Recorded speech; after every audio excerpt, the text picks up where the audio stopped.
यानी बंद सुरंग के बारे में जानेंगे, जो भारत के घने पहाड़ी जंगलों के बीच मौजूद है। स्थानीय लोग इसे काली सुरंग कहते हैं। ये कोई आम कहानी नहीं है दोस्तों, ये एक ऐसा सोर्स मटेरियल है जो हमें ये सोचने पर मजबूर कर देता है कि गहरे अंधेरे में असल में क्या छिपा हो सकता है। इस पूरी घटना की शुरुआत बड़ी ही अजीब तरह से होती है। एक नया हॉरर एक्सप्लोरेशन चैनल था और एक दिन उन्हें एक अननोन मैसेज आता है। मैसेज में लिखा था, अगर सच देखना है तो रात 12 बजे काली सुरंग में जाओ। बस ये एक सिंगल मैसेज और इसके साथ भेजा गया एक पुराना नक्शा, यही वो ट्रिगर था जिसने इस पूरी भयानक केस स्टडी की नींव रखी। पर अंदर जाने से पहले हमें इस जगह से जुड़ी लोक कथाओं को समझना होगा। वहाँ के लोग मानते हैं कि जो भी रात के वक्त इस सुरंग में गया वो कभी पूरी तरह से लौटकर नहीं आया। मतलब शायद शरीर वापस आ गया हो, लेकिन उनका दिमाग हमेशा के लिए टूट चुका था। वो या तो एकदम खामोश हो गए या फिर बस एक ही बात रटते रहे, वो अभी भी अंदर है। अब जरा इस टीम के बारे में बात करते हैं जो इस रहस्य को सुलझाने निकली थी। टीम में 4 लोग थे। आर्यन, जो एक काफी एम्बिशियस यूट्यूबर है, नेहा, जो पूरी रिसर्च संभालती है, विवान, इनका डेडिकेटेड कैमरामैन, और तुषार, जो ग्रुप में हंसी मजाक बनाए रखता है। इन चारों को लगा कि भाई ये तो एक वायरल वीडियो बनाने का एकदम परफेक्ट मौका है। इन्हें बिल्कुल भी अंदाजा नहीं था कि आगे इनके साथ क्या होने वाला है। जैसे जैसे रात गहराती है हालात बिगड़ने लगते हैं। इस टाइमलाइन को देखिए। रात 11:30 बजे जंगल में एकदम सन्नाटा था, ना हवा चल रही थी ना कोई जानवर की आवाज। फिर 11:45 पर दूर से एक बड़ी ही धीमी सी सीटी बजने की आवाज आने लगती है और ठीक 11:55 पर अचानक उनकी कार बंद हो जाती है और मोबाइल का नेटवर्क पूरी तरह से चला जाता है। ये वो पल होता है जब इंसान को लगता है कि अब वो पूरी तरह से कट चुका है, एकदम असहाय। और तभी जंगल के बिल्कुल बीचों बीच उन्हें ये विशाल डरावना सा एंट्री गेट दिखाई देता है। एक बहुत लंबी सुरंग जो पूरी तरह से घुप अंधेरे में डूबी हुई थी, और उसके ठीक ऊपर बड़े बड़े अक्षरों में एक फाइनल वार्निंग लिखी थी, प्रवेश निषेध, यानी नो एंट्री। ये वो पॉइंट था जहां से पीछे मुड़ने का रास्ता लगभग खत्म हो चुका था। जैसे ही ये ग्रुप अंदर कदम रखता है, वहां का माहौल एकदम से बदल जाता है। अचानक से इतनी भयंकर ठंड लगने लगती है कि पूछिए मत। और जब वो अपनी फ्लैशलाइट दीवारों पर मारते हैं तो उन्हें दीवार पर एक रहस्यमयी पुराना नंबर लिखा हुआ दिखता है, 27। थोड़ा और आगे चलने पर उन्हें अगला नंबर नजर आता है, 28। यहीं पर नेहा अपनी रिसर्च के बेसिस पर टीम को बताती है कि देखो, ये जगह हमेशा से कोई डरावनी सुरंग नहीं थी। असल में ये कभी एक पुराने रेलवे प्रोजेक्ट का हिस्सा हुआ करती थी। लेकिन कहानी तब पलटती है जब वो नंबर 29 पर पहुंचते हैं। विवान का कैमरा अंधेरे में जूम इन करता है और दूर उस घने अंधेरे में एक बहुत लंबी सी परछाई खड़ी थी, एकदम चुपचाप। चारों के कदम वहीं जम जाते हैं, लेकिन अगले ही पल वो आकृति वहां से पूरी तरह गायब हो जाती है।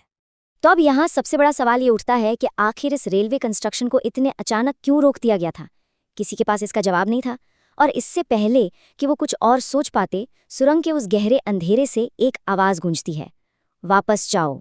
आवाज तो इंसानों वाली थी, लेकिन ऐसा लग रहा था जैसे बहुत सारे लोग एक साथ बोल रहे हों।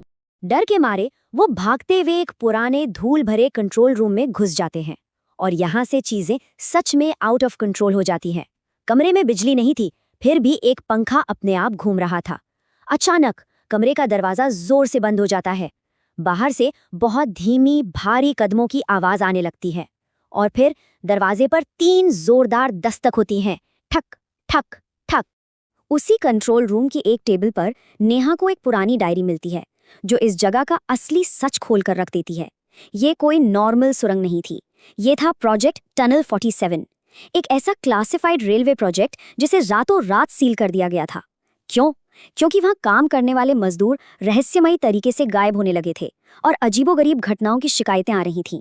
ये कोई हवाई बात नहीं थी, ये डायरी का लिखित डेटा था। उस डायरी का एक पन्ना तो सच में रूह कपा देने वाला था। पुराने कर्मचारियों ने उसमें लिखा था, हमने सुरंग के अंदर कुछ सुना है, ऐसी आवाज जो इंसानों जैसी नहीं।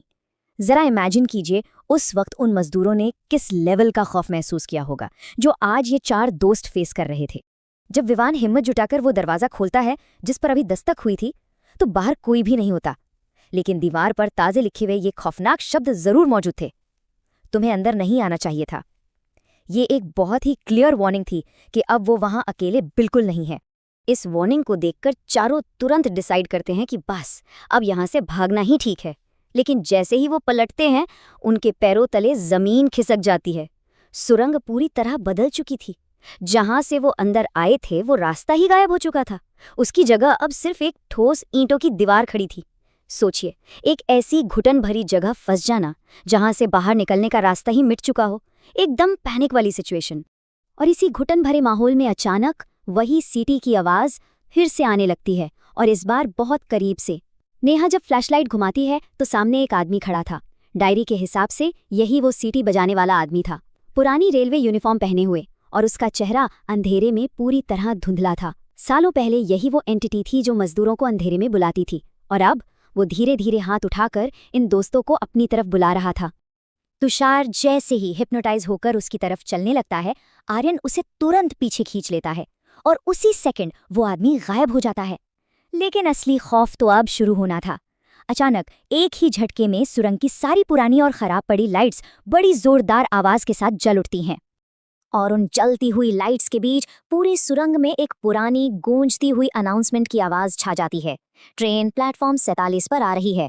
ये आवाज इतनी शांत और मशीनी थी कि उस अफरा तफरी वाले माहौल में ये और भी ज्यादा डरावनी लग रही थी। अब यहाँ एक बड़ा लॉजिकल सवाल दिमाग में आता है।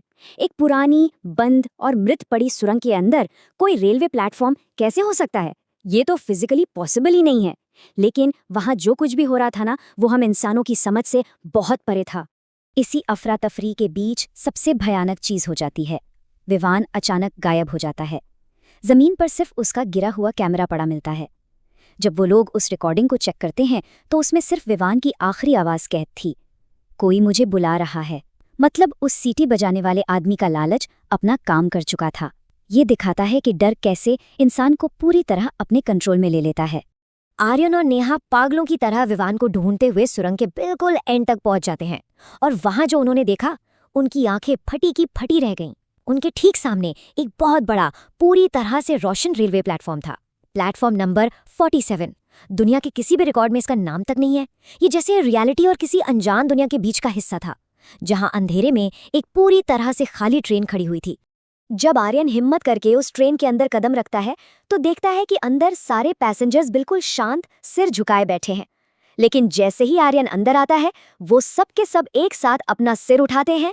उनकी आंखें पूरी तरह से काली थी, और वो सब एक ही आवाज में गूंजते हुए बोलते हैं, तुम देर से आए। ये इस पूरे केस स्टडी का सबसे भयानक क्लाइमैक्स है। ट्रेन के दरवाजे अचानक से लॉक हो जाते हैं। नेहा बाहर से चिल्लाती रह जाती है। तभी ट्रेन के बिल्कुल आखिरी डिब्बे से वही सीटी बजाने वाला आदमी बाहर निकलता है। उसका चेहरा अभी भी पूरी तरह धुंधला था। वो बेहद धीमी आवाज में कहता है, अब अगली बारी तुम्हारी है। और उसी पल पूरी ट्रेन की लाइट्स एक झटके में बंद हो जाती हैं। अब हम वापस आज के समय में आते हैं।